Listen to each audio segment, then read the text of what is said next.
What's up, YouTube? Welcome back to the channel. Tonight we're talking about everyday carry on a road trip. Now, my wife and I just recently took a road trip through the New England states for the fall foliage, and we just got back and I decided that we should do a video talking about what I carried on that road trip. So without further ado, let's get into the topic. Alright, so we're not going to go into every single thing that I carried on this trip, every single piece of gear that I take with me, because that video would take 2 hours. Just know that I'm going to have a lot of stuff in my truck that is not in this video. Okay, things like survival gear, roadside emergency kits, medical gear, all that kind of, extra communication, navigation, all that kind of stuff. Those are really things that you should have squared away in your vehicle at all times. And if you're going on a road trip, you should, have a checklist of things that you have in your vehicle. We could do in another video. But today, I want to talk about everyday carry items that I would usually keep on my person or, at least nearby. So the first thing you need to understand that should just be common sense, I shouldn't have to say this, but please always check your state and local laws wherever you are traveling, okay? Whether it be for carrying guns, obviously you need to check your laws on that. Carrying knives, just in general, what are the self-defense laws there? Those are all things that you should have at least a basic understanding of before you head into an area. And in some cases, it may even deter you from visiting that specific area. So, for example, on this trip, we live in Pennsylvania. We went to New Hampshire and Vermont, but on the way we had to drive through New York, okay? So my rule of thumb is any place, any state that we may be going through, okay? Might not even be part of the plan, but even if you're flying over a state that you could potentially get a layover in, or if you have to take a detour through a state that's not very friendly to gun laws, I always try to obey the strictest state law that I might come across, if that makes sense. So in other words, New York, in this case, super strict when it comes to guns. And we'll talk about that a little bit more later on in the video about how I had to legally carry through New York, which, it isn't really the same concealed carry as what we have here in Pennsylvania. I had to lock the gun up. But I follow all the laws for New York, even though I'm going to be staying in New Hampshire most of the time. So an example of that is the 10-round magazine. You're going to see the gun that I carry. I am only taking 10-round magazines with me. Even though I'm not staying in New York, if by chance I were to get pulled over in New York State and they had to search the car or whatever and all this and that, even if I'm following all the other laws, if I have a 15 or 20-round magazine, I could potentially be facing jail time just for a silly law like that. And I know it's a silly law, but at the end of the day, to me, carrying an extra 5 rounds is not really worth the risk of the law. And in general, when we go on vacation, we are trying our best to avoid high crime areas anyways. So honestly, the places that we went, we probably didn't even need to have a gun. But 10 rounds, in my opinion, in that case, even though it's a silly law, it's stupid, it still was okay. It was sufficient for what we needed. Okay. All right, now right before, again, we get into all the gear, one last thing I want to mention is, more importantly probably than the guns and all the EDC gear, is if you're going on a road trip, make sure your vehicle is in good, safe condition. We figured out the hard way that we needed new wipers on my truck on the way home from our vacation, but make sure you've got good wipers, make sure you got good tires, make sure your car is in good mechanical condition. If you're not mechanically inclined like me, like I don't know anything about cars, I'll take it to my trusted mechanic, have him look it over before we go on a trip, just to be sure that everything is in safe, functioning order. Along with that, check the area that you're heading to.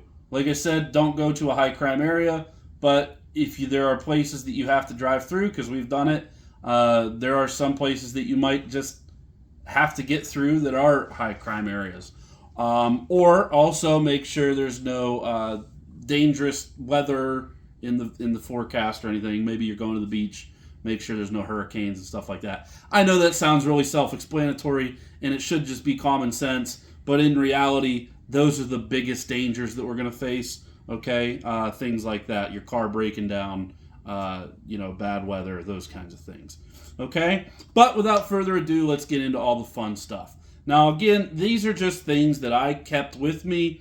I might carry every single day on the trip with me, or I'll keep in a hotel, or in this case, we were in a cabin, keep it for home defense, that kind of thing. Okay, so first of all, I'll just get this out of the way. I just carry a Leatherman Crater knife. I'm not even sure if they make this one anymore. I really like it. This one has the serrated blade. You can see it's beat up a little bit. It's not real pretty because I use this all the time. It has the serrated blade. I don't care for the serrated blade, but I lost the one without the serrated blade. So it has, bottle opener, and then it has Phillips screwdriver, flathead screwdriver. This is by no means, I would not consider this to be like a fighting knife or anything like that. This is just for everyday chores if you needed to have some sort of cutting utensil, okay? And then we'll move into, before I move into the lights, I always have like a spare knife of some sort in my truck. So I only took this one because I didn't really need to have more than that. But when it comes to lights, I like to have multiple options. In my opinion, you can't have enough lights. This is probably going to be one of the things that you will use the most of any EDC item, at least in my experience. We live out in the country, so we don't have a whole lot of street lights or anything like that. So, usually using flashlights is very common for myself, even when I'm just loading the car or whatever. On this trip, I was in the cabin after everybody went to sleep, and I could hear footsteps outside in the yard, and I thought, oh boy, I actually thought maybe there was a moose, because there's moose in the area, but I took my flashlight outside and looked out there, and there was a deer. So just little things like that. It's nice to have lights. So the smaller one that I go with there, you see it's old and beat up too. Streamlight. This is the Micro Stream, I believe, rechargeable. Okay, I'll talk about that here in a second, but for that one, yeah, that is the Micro Stream rechargeable. Really nice little light, very handy. You can put this in your pocket and basically forget it's there. That's what I love about this one. So this one would get carried in my pocket quite often. That one's rechargeable. Then I'll move right to the big one. I actually keep a separate one of these in my truck as well, but I kept this in a small bag here. I'll show you the bag that I kept everything in a second. But this light is very bright. This is the Polytac by Streamlight, and this particular one also has the rechargeable battery with a, that's like the, I forget which one that's called. I think it's the mini USB. It's the charger port that used to be in the old Android phones. But I like to have that bright light for, kind of real emergencies, or if I need to search through an area for some reason. In this case, I just used it to spot a deer in the yard at night. But then I also have this, just recently got this one last winter. This is the Streamlight ProTac 1L1AA. So this Polytac uses this rechargeable battery or a 2 CR123. Sorry, hard to keep track of how many batteries. But this little guy here, I like this one because I think it'll use a CR123 or it'll use just a plain old AA battery, which to me, that was important to have this one. Yeah, I've got 123s in here right now, but again, it will also run off of a AA. That's important to me because AA batteries are probably the most commonly available, the easiest to find. So if there were some sort of big time emergency, grid down scenario, something like that, where I needed to get home or anything, or needed a light that would always run. Even if I didn't have electricity, I could probably find AA batteries somewhere, and I keep a few spares as well. Now, when it comes to all these little, what I would call trinkets or EDC items, I usually will take this little bag from Cabela's. I forget what the name of it is, but it was just a $15 bag. But it actually has held up very well for me for about the past 5 years. It's got pockets all over. And basically, I keep my flashlights in here. I keep, an overnight set of clothes in here for going into a hotel if we have to stop overnight. Fingernail clippers, a watch, contacts, all that kind of stuff I keep in this bag, and it's done pretty well for me. Okay, so I just wanted to show you that that's where I'll carry those little items so that I don't lose them. And then usually once I get to the Airbnb or the hotel, I'll take them out. This light will go on the nightstand, okay? And then this light I just kept in the bag most of the time that time. But this was the one that I carried around with me, okay? So let's get into the fun stuff. Let's talk about the guns, okay? So I guess let's start small. This gun will probably go with me on every single vacation that I'm ever on. We went to Florida, and this is one of the guns that I took. Actually, I guess it was the old version. It was the LCP2, but this is the Ruger LCP Max, okay? And the reason I will always take this gun with me is because it's so small that no matter what, I can carry this gun. I have a lot of other videos where I talk about the same thing on my channel, but essentially, I want to have no excuses to not have a gun on me. So if I'm going to get ice at the hotel, I can put this in a pocket holster, or I usually keep it in this DeSantis Slim Tuck holster. By the way, I'll post links to all of these items on Amazon that are available there through my affiliate links. But I'll keep it in this DeSantis Slim Tuck holster, and that'll clip to a pair of gym shorts or sweatpants if I'm in a hotel, and I don't have to, throw on a big heavy belt and all that kind of stuff. So having this gun is really just being able to carry no matter what my outfit is, because again, on vacation, obviously you're trying to relax a little bit, so you might be in scenarios where you're not dressed as well as you would normally be. So carrying the Ruger LCP Max for me was great. Now, if I was going anywhere else, if I was, traveling to a free state, I would have had the 12-round magazines in it. But in this case, okay, I had to go with the 10-rounders. Okay, I took 3 of them. The other one's in the bag. But I had one in the gun. This one had the pinky extension on it.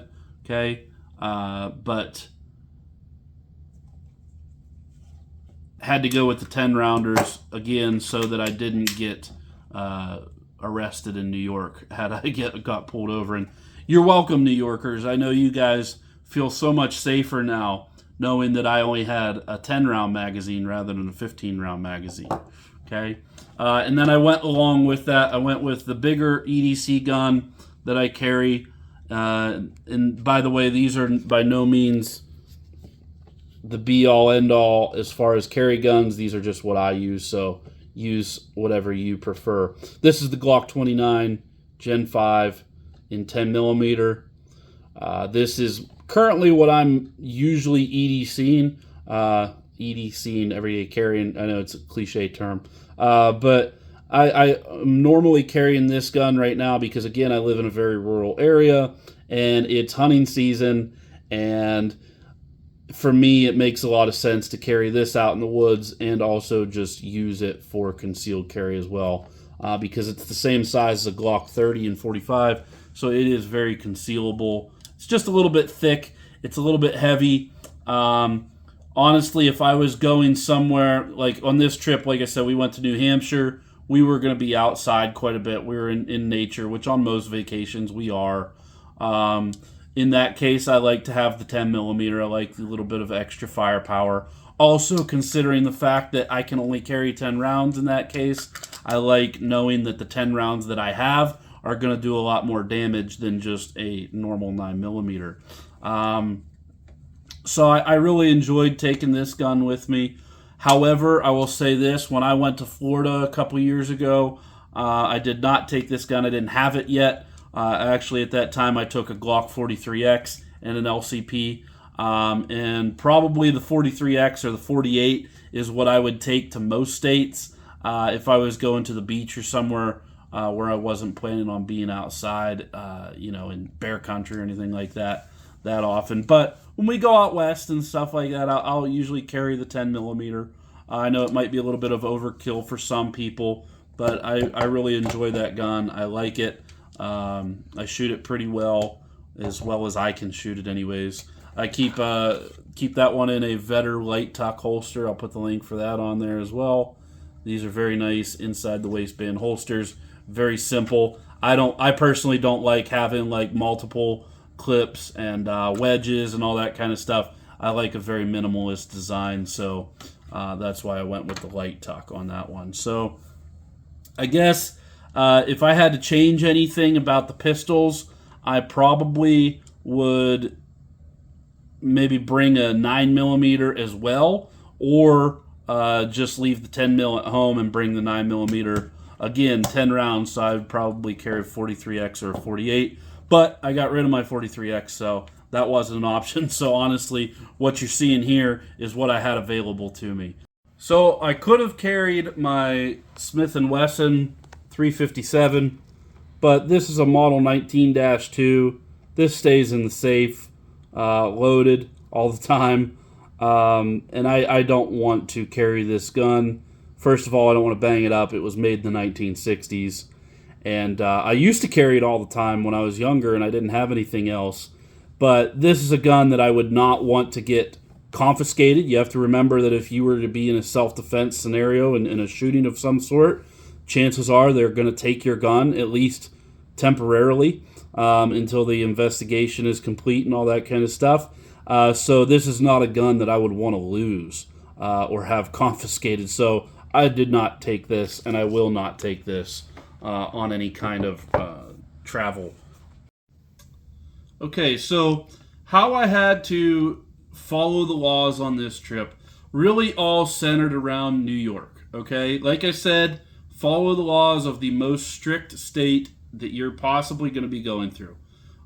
We drove through New York, then to Vermont, then to New Hampshire. Vermont and New Hampshire, without getting too far into it, basically, I had no issues with carrying there. They are either constitutional carry or recognize PA's concealed carry laws. But New York was the big one. You have to have 10-round magazines. So like I said, I'm not going to carry a 15-round magazine, even in the vehicle, making sure that everything's 10 rounds, which is honestly not that big of a deal to me anyways. 10-round magazines, you can't carry concealed in New York without going through the rigorous process that they have. So for most of us, we are not able to concealed carry in New York. So you can, however, transport through New York. And I don't want to be a lawyer, obviously. I am by no means giving you legal advice. I use the internet for research, obviously, using websites like USCCA and all that, in different law firms that put out information out there about this. You obviously have to do your own research. But basically what I found is due to federal law, you are able to transport a gun through any state, a normal handgun or, rifle, whatever. You're able to transport it through that state as long as you're still following some of the law or all of the laws in that state, okay? So again, the 10-round magazine thing. If I were to take my Glock 45 through New York with a 19-round magazine and I got caught, I'm gonna be in some big trouble just for having that 19-round magazine, even if the gun's unloaded and I'm following all the other rules. So you got to follow every rule that you possibly can think of. So with New York, you basically have to turn your vehicle into Fort Knox, okay? And so what you're going to see here is I'm using these little boxes made by Lockdown. And these are just cheap boxes that I got on Amazon. Again, I'll post the link. The main reason I bought these was actually just so I could keep these staged around the house for home defense. My son is only 7 months old, so he would not be able to figure out how to get this open yet anytime soon. But it just has like a regular passcode, three numbers, just like a high school locker, basically. Okay, and so that is what I used to keep the gun locked up here going through New York. All right, now what I had to do going through New York, I have to take the gun, unload it, okay, make sure it's clear. Something that I forgot to do on this trip, but I probably would do in the future maybe, is even take one of those cheap locks that come with the Glocks and with all the other guns, put it through there so that it's completely inoperable, okay? And again, going through a state like New York, I want to be as like overly compliant as possible. So I take that gun, it is unloaded, okay? And I'm going to put it in the case. Lock it, obviously, okay? And the ammo has to be in a separate container in a separate part of the vehicle from the gun. So the gun and the ammunition cannot both be in the trunk together, even if they're in separate containers. So what I did is I locked the gun, okay, put it in the bed of the truck, which my bed has a hard cover on it, so that is lockable. Okay, so when I lock the truck, the bed locks as well. And then this is locked inside of it, okay? So try to follow along here. There's already 2 stages that you would have to go through just to get to the guns, okay? And then I keep all my ammo in a separate box, and I keep that one locked, and that stays in the cab of the truck with me, okay? So it's in a separate area from the guns. I actually put this in my center console, which...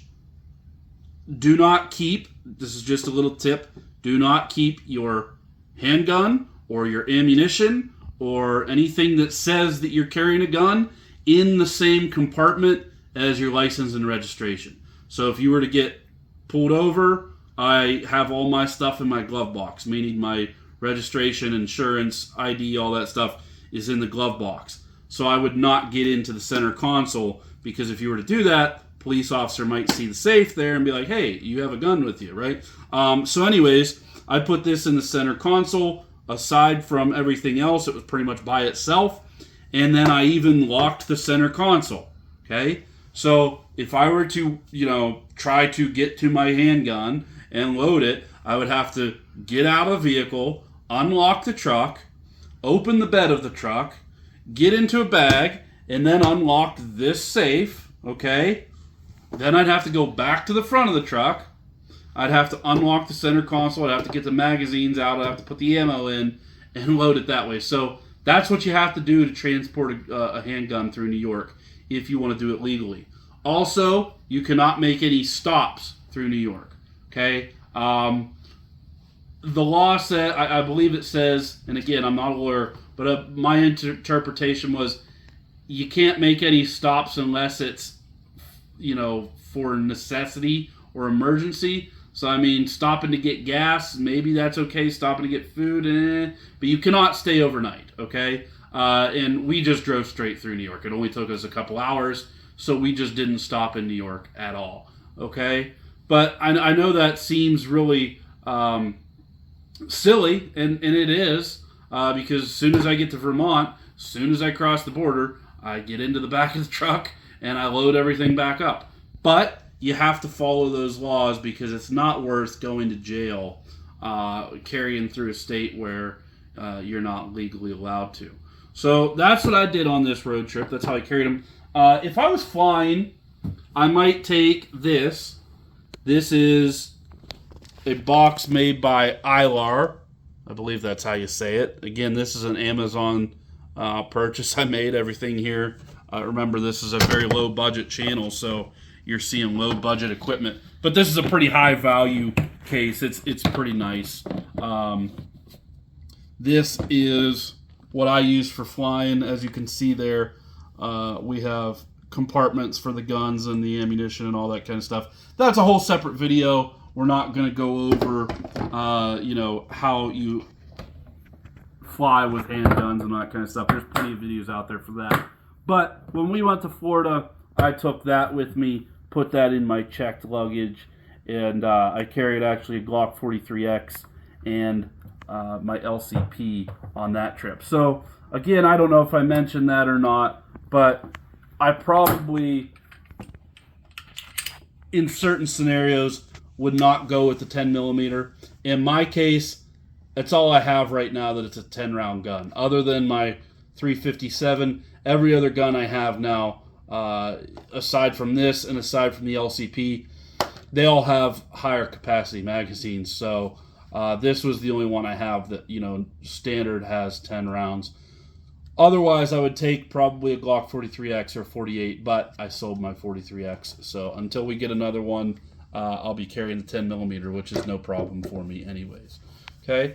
Now, the last thing I want to go over is basically 3 guns that I sort of considered taking, or I'm thinking about in the future, maybe adding these to my little road trip arsenal, if you will. So my EDC guns, they're strictly for self-defense, pretty much. I mean, I could hunt with the 10 millimeter if I had to. I guess a 380 technically if you really had to, but really they're not meant to be survival tools. So if I was going on a long road trip, a survival gun might be something I consider adding in the future to my vehicle kit. And, there's 3 different options that I'm thinking of. I don't really have a designated survival gun, but one could be like a Ruger SR22, some kind of 22 pistol that you could use to take small game with. I'm not super accurate with this gun right now, but with some practice, I feel like I could probably kill squirrels and rabbits with it if I had to. But it probably wouldn't be ideal for hunting, but it is ideal in the fact that it's so small. I could easily put that in my vehicle and have a kit where I have a 22. But more than likely, the better 22 to go with would be like a Ruger 1022. Or maybe a Henry, I think it's like the AR-7 or whatever, the survival rifle. Some sort of takedown version. This is not the takedown version of the 1022. Maybe I'll get that one someday. But some sort of 22 rifle that you can use to, again, take small game. Maybe use in a defensive scenario if you really had to. But basically, the thought process there is, if for whatever reason there was a grid down scenario, end of the world happened while you were on vacation, very far-fetched, very unlucky timing if that were to happen while you happen to be visiting another state. But if that were the case, at least you would have something that you could use to feed your family and try to get back home with. This is the one I have that if I had to pick my survival gun right now that I would keep in the vehicle, it would probably be this. This is a Stoeger Coach gun, double barrel, 12 gauge. I know some of you might be looking at me kind of funny when I show you this, but I've killed a lot of pheasants with this gun. I've killed squirrels with this gun, and don't let the short barrels fool you. It is very deadly, okay? And the thing about this is it's so small, and then, it can actually be taken apart very easily. And you have a very small package there. You could throw that inside of a backpack. You could just wrap it up in a wool blanket or something and keep it under the seat of your truck. And that will be, able to shoot anything from a grizzly bear to a ground squirrel and put food on the table. So if I had to pick a survival gun that I have right here, right now with me, it'd probably be this 12 gauge.